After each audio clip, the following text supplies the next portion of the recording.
Hello dear Goenkans, I hope all of you are fine. Dear kids, today we are going to discuss exercise 4 and it's on page 56 of your book. And question number 1 goes like this. Use the pattern to divide. Here you have to divide the numbers by 10. And we have one more thing that is to be discussed here, that if you want to divide this number by 10, you can directly say what is the quotient and what is the remainder without actually dividing. How you can do this? Whenever you have to divide by 10, you have to remember that the last digit that is on the ones place is the remainder, and the rest of the digits, they form the quotient. Like here, if you have to divide 89 by 10, this 9 will be the remainder and this 8 will be the quotient as it is shown here. Likewise for B part, the last digit is 0. So here remainder will be 0 and rest of the digits 23 forms the quotient, which can be seen with by this division as well. Likewise for other parts, we can say the remainders and quotients without dividing actually by checking the last digit, that is the remainder, and the other digits form the quotient. Here is the pattern shown.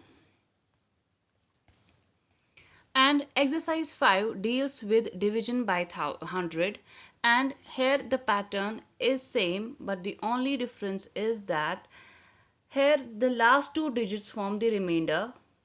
That is, say for example in part A, 689 is to be divided by 100.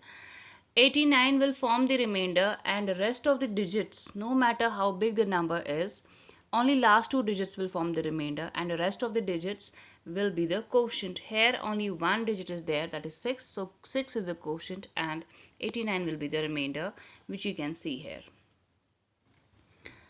Likewise for B part, the last two digits, that is 0, 0 or simply a single 0, you can write this is the remainder and the remaining digit, that is 8, that is the quotient. Here you can see. In C part, 65 will form the remainder and 53 will be the quotient. And simple division is done, and we have the trick that without actually dividing, we can calculate the remainder and quotient in case of tens, hundreds and thousands.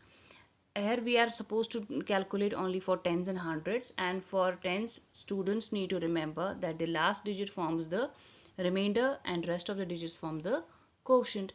And for hundreds, the last two digits, that is the digit at ones place and tens place, they form the remainder and the other digits are the quotient. This was all from this video. Thank you very much everybody. Al-Habib.